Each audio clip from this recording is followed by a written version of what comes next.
Welcome to the penultimate following on, the final test match at the Oval, where many people think that cricket's strained relationship with common sense was once again pressure tested at the end of the fourth day, when the umpires called play off at 6 o'clock after a shower, couldn't get back onto the field until 6:42, and as we record this, as Jon Norman is pointing out quite adequately, it is bright sunshine, it is absolutely glorious. We've played until 7:30.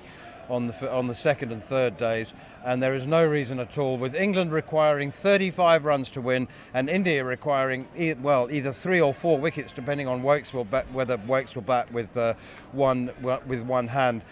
John, it was a day of incredible cricket. Joe Root's 39th 100, a couple of wickets for India in the first hour. England 106 for 3. We're thinking, what time will India win?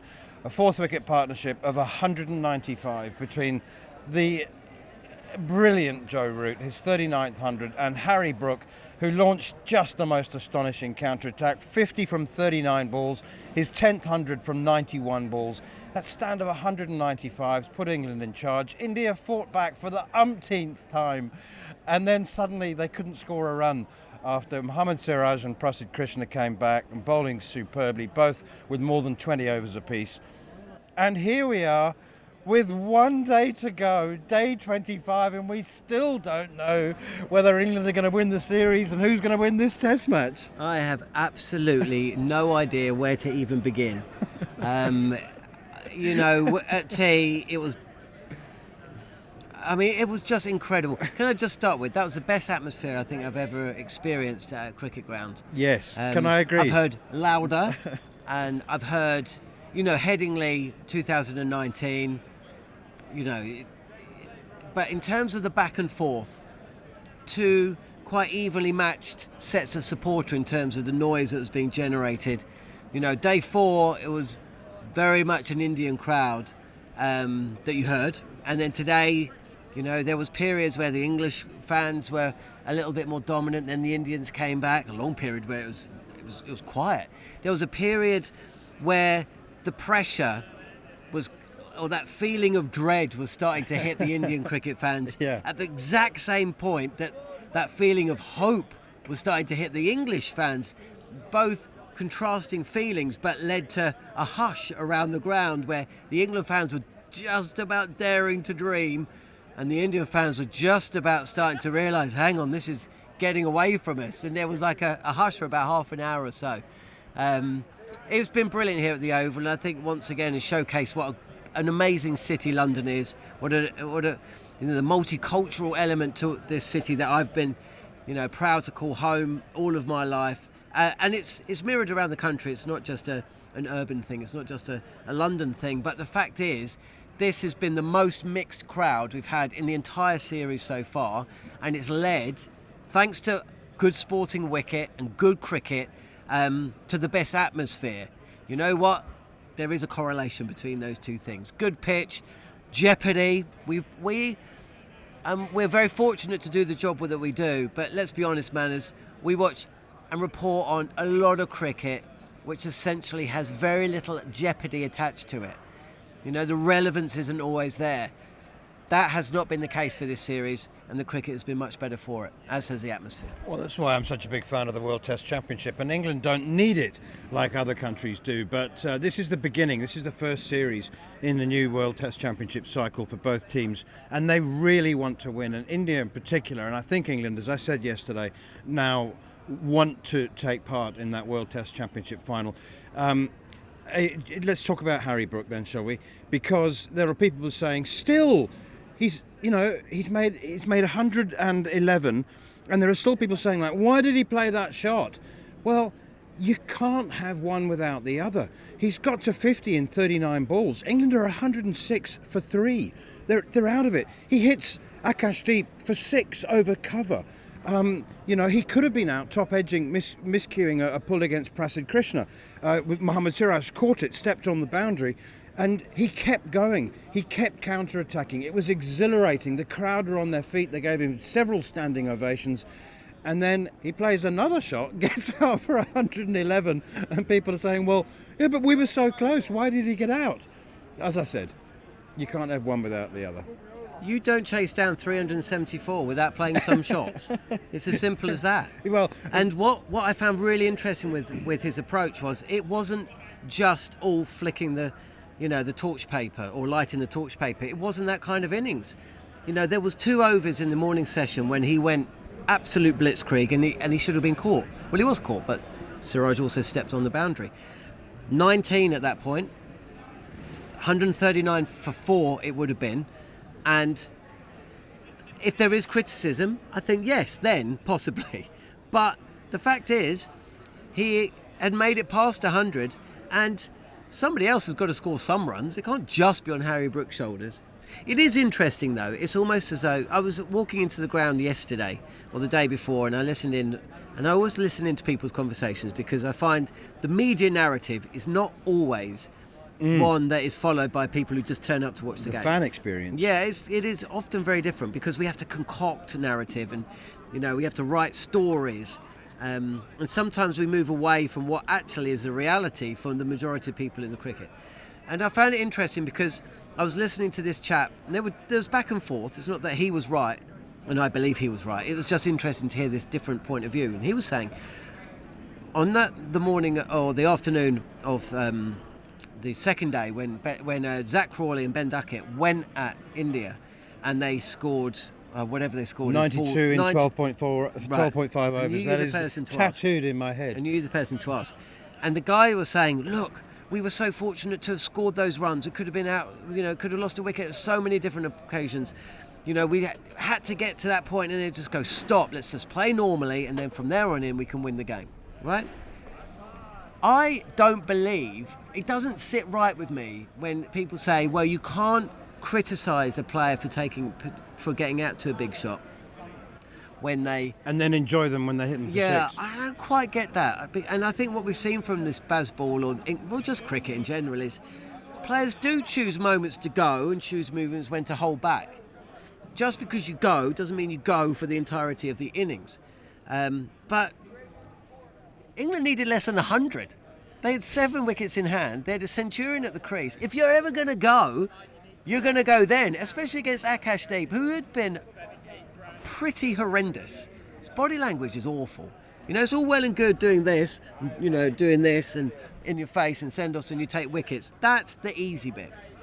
What is the difficult bit is when it's going against you and you're sulking, basically. And that's what it seemed to me. He just was sulking. It wasn't going his way. He was angry. He was disappointed. He was hurt. That is when you need to be the man or the woman. You need to be the person that pushes it forward. That's what Siraj was doing. Siraj was geeing everyone up, and he was one bowling. That's not Siraj's job. And I was disappointed. But in terms of going back to the point you're making, it's a point of view. I think it was a fair shot. Just didn't get it right. Yeah, I mean he's 14 fours and 2 sixes.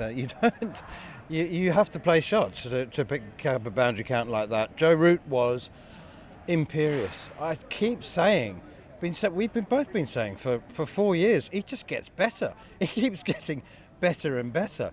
That was. Do you know what? There were times when he was struggling and he wasn't timing it. But then that's the nature of the pitch. But real quality players play through those periods, and when he did get the opportunities, cover driving today, two of the shots today, didn't catch the eye like Harry Brook smashing one over point for 6, but some of his cover drives were absolutely classic, and the patience that he had waiting for the scoring opportunities, and that partnership of 195 was, they knew they were the men. They had to do it, and they did it. Wasn't Joe? Have you got anything left to say about Joe Root? Yeah, I thought, we're very fortunate to do this job, as I say. I found his gesture upon reaching 3 figures to be, it was like, whoa. When you think, I might go here myself.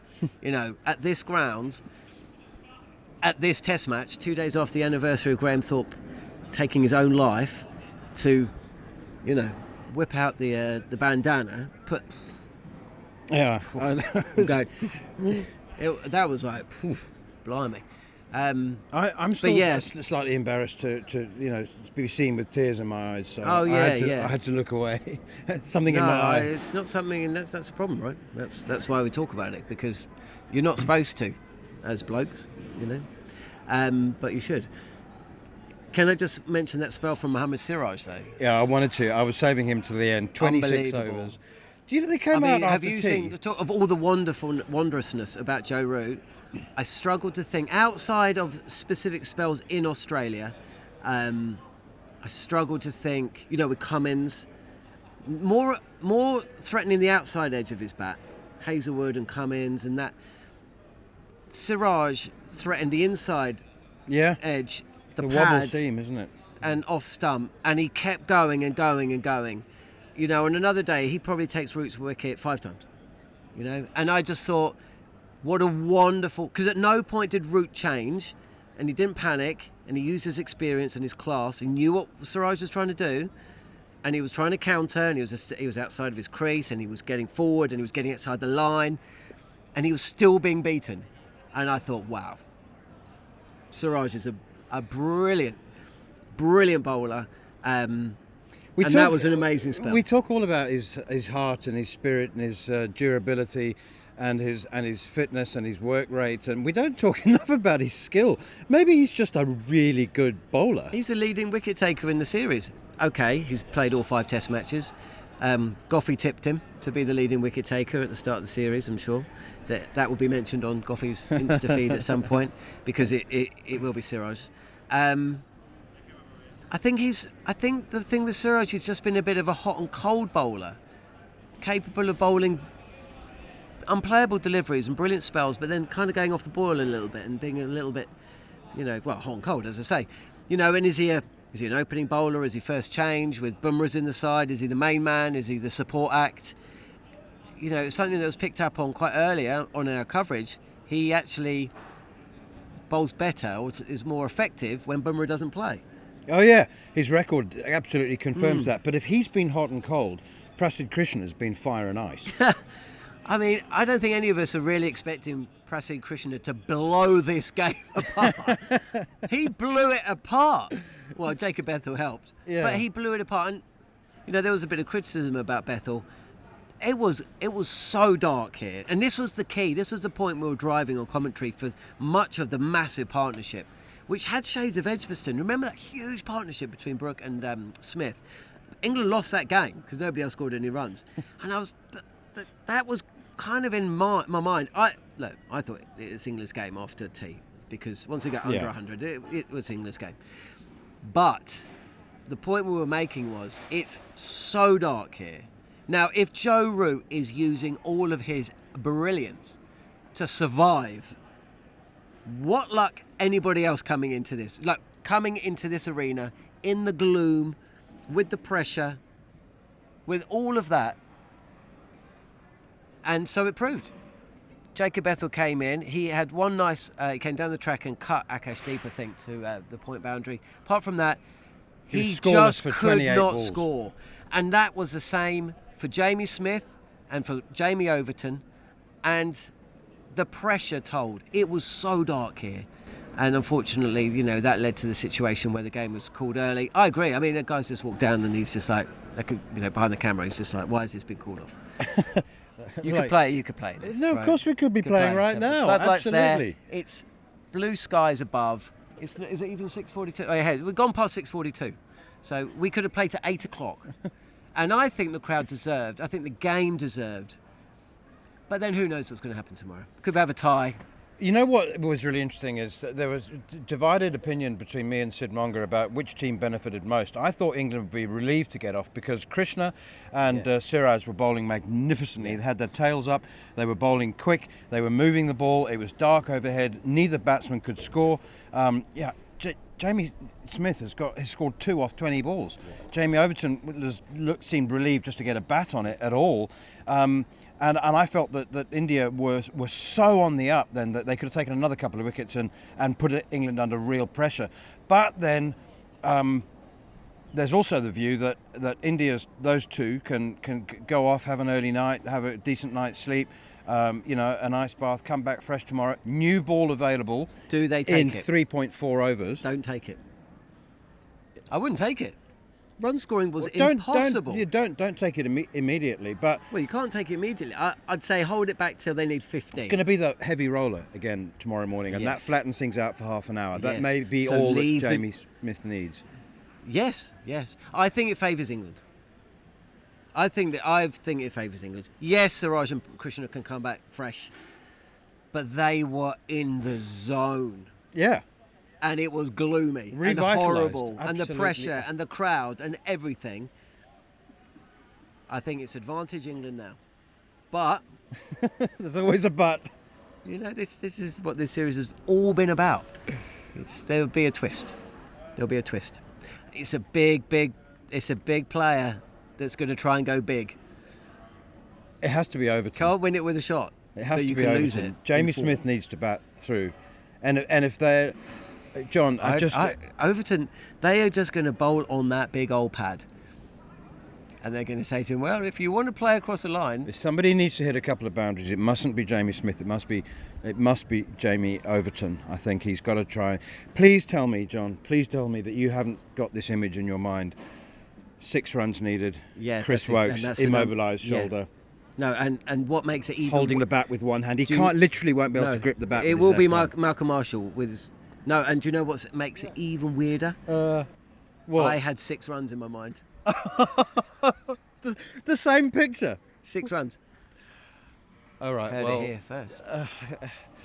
If it happens, you'll be able to listen to it on Ball by Ball commentary, which will be with you from just before 11 o'clock. The scenario is England need 35 runs, India need 3 or 4 wickets, depending on what Chris Woakes does.